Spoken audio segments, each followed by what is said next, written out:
Chemical reaction and equation. What is chemical reaction? हमने बच्चों यहाँ पर देखा what is chemical reaction, the change of one और more substances having different properties and different composition, it is called chemical reaction.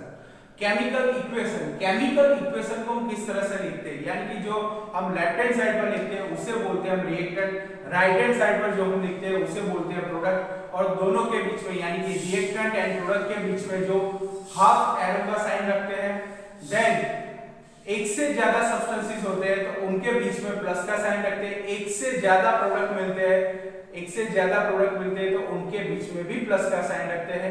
ये सारी चीजें हमने इस चैप्टर में कंप्लीट कर ली। आज का हमारा टॉपिक है importance of balance chemical equation. तो यहाँ पर बच्चों फर्स्ट पॉइंट है हमारा number of moles of the reactant and product involve in the reaction can be known by the balance chemical reaction.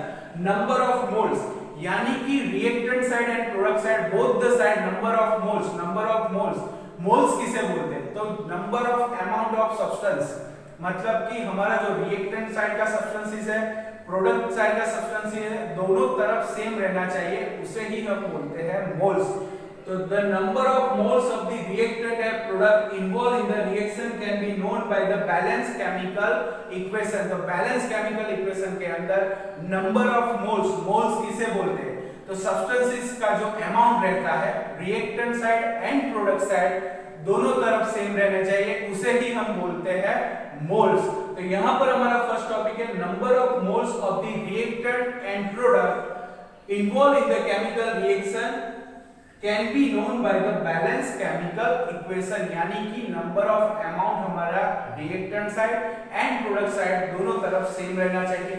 Then balance chemical equation gives detail about the quantity of the product from during chemical reaction, यानी कि balance chemical equation की वजह से हम जान सकते हैं कि कितनी मात्रा में, कितनी क्वांटिटी में हमें प्रोडक्ट मिलेगा। इसे हम जानने के लिए केमिकल रिएक्शन को बैलेंस करना पड़ता है। हमने फर्स्ट टॉपिक में देखा मोल्स, मोल्स किसे बोलते हैं तो number of substances in reactant side and number of substances product side दोनों तरफ सेम रहता है, उसे हम बोलते हैं नंबर ऑफ मोल्स। ओके बच्चों, सेकंड हमारा टॉपिक है balance chemical equation detail about the quantity of product. तो क्वांटिटी ऑफ प्रोडक्ट हम जब बैलेंस केमिकल इक्वेशन लिखते हैं तो हमें प्रोडक्ट की क्वांटिटी भी पता चलती है। देन हमारा थर्ड पॉइंट है physical state of the reactant and product can be known, मतलब उसका फिजिकल स्टेट यहाँ पर सॉलिड, लिक्विड या गैस है वो भी हमें बैलेंस केमिकल इक्वेशन के द्वारा पता चलती है। तो बच्चों हमने यहाँ पर 3 पॉइंट कंप्लीट किए।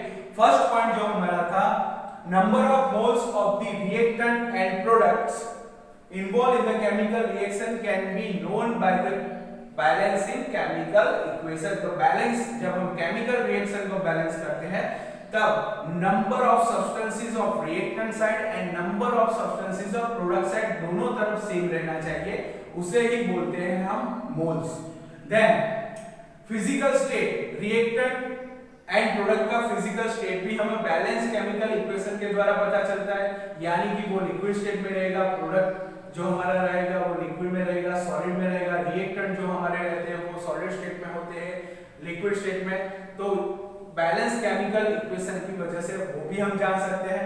देन कितनी क्वांटिटी में हमें प्रोडक्ट मिलेगा वो भी बैलेंस केमिकल इक्वेशन के द्वारा हमें पता चलता है। देन यहाँ पर essential of chemical equation, essential of chemical equation the number of atoms of each element. यहाँ पर हाइड्रोजन एलिमेंट है हमारा, यहाँ पर मैंने एक एग्जांपल लिया है 2H2O plus O2 gives H2O। तो यहाँ पर हाइड्रोजन एटम आप देख सकते हो, यहाँ पर जो हाइड्रोजन एटम है रिएक्टेंट साइड पर जो हाइड्रोजन एटम है वो है number of hydrogen atom 4। Oxygen atom है जो हमारा 2 है। आप यहाँ पर भी देख सकते हो product side number of hydrogen atom जो है वो भी 4 है। ऑक्सीजन एटम जो हमारा है वो भी यहाँ पर 2 है। तो बच्चों आप देख सकते हो कि केमिकल इक्वेशन के अंदर reactant side and product side number of atoms, number of element same रहते हैं। मैंने पहले ही आपको बताया पहले ही पॉइंट में आपको बताया कि मोल्स नंबर ऑफ सब्सटेंसेस का जो अमाउंट रहता है दोनों तरफ सेम रहता है, उसे ही हम बोलते हैं बैलेंस केमिकल इक्वेशन। तो बैलेंस केमिकल इक्वेशन के अंदर आप यहाँ पर देख सकते हो हाइड्रोजन एटम जो हमारा रिएक्टेंट साइड है, hydrogen atom, number of hydrogen atom यहाँ पर 4 है, ऑक्सीजन एटम यहाँ पर 2 है, देन यहाँ पर जो हाइड्रोजन एटम है हमारा वो भी 4 है, और ऑक्सीजन एटम जो हमारा है यहाँ पर 2 है। यानी कि बच्चों आप यहाँ पर देख सकते हो कि reactant and product both the side number of atom same है। तो यहाँ पर the number of atom of each element remains the same on the both side, that means reactant and product both the side number of atom, number of element, number of amount same रहना चाहिए, उसे ही हम बोलते हैं balance chemical equation. यहाँ पर मैंने लिखा है हाइड्रोजन एटम गैसियस स्टेट में है, ऑक्सीजन एटम गैसियस स्टेट में, जो हमें वाटर मिलता है वो हमारा लिक्विड स्टेट में रहता है। तो थर्ड पॉइंट हमारा physical state of the reactant and product can be known. Okay, यहाँ पर फिजिकल स्टेट यानी कि हाइड्रोजन का जो फिजिकल स्टेट है यहाँ पर क्या है, गैसियस, ऑक्सीजन का क्या है, गैसियस, एंड जो हमारे यहाँ पर वाटर हमें ऑब्टेन होता है वो है लिक्विड। तो यहाँ पर हमारे तीनों पॉइंट कंप्लीट हुए। Then the number of atoms यानी कि जो हाइड्रोजन एटम है वो हमारा रिएक्टेंट साइड है, नंबर ऑफ हाइड्रोजन एटम 4 है, ऑक्सीजन एटम 2 है। अब आप प्रोडक्ट के साइड देखो, नंबर ऑफ हाइड्रोजन एटम 4 है, ऑक्सीजन एटम 2 है, यानी कि रिमेन्स जो रहता है both the side reactant and product, जो हमारा नंबर ऑफ एटम्स रहता है, नंबर ऑफ अमाउंट रहता है, नंबर ऑफ एलिमेंट रहता है, दोनों तरफ सेम रहता है। Then according to the law of conservation of mass, matter can be neither be created nor be destroyed, यानी कि रिएक्टेंट एंड प्रोडक्ट साइड जो हमारा मास रहता है दोनों तरफ सेम रहता है, उसे हम क्रिएट भी नहीं कर सकते और डिस्ट्रॉय भी नहीं कर सकते। एंटोनी लेवॉइजर ने ये स्टेटमेंट दिया था। तो बच्चों यहाँ पर आप देख सकते हैं लॉ ऑफ कंजर्वेशन ऑफ मास किसे बोलते हैं, तो एंटोनी लेवॉइजर ने यहाँ पर दिया था matter can be neither be created, matter can neither be created nor be destroyed, यानी कि reactant and product both the side जो हमारा मास रहेगा दोनों तरफ, यानी कि reactant and product side same रहेगा, उसे ही हम बोलते हैं law of conservation of mass। तो बच्चों आप यहाँ पर देख सकते हो matter can be neither be created not be destroy, यानी कि इन केमिकल रिएक्शन हम मैटर को चेंज नहीं कर सकते, डिस्ट्रॉय भी नहीं कर सकते, उसे क्रिएट भी नहीं कर सकते।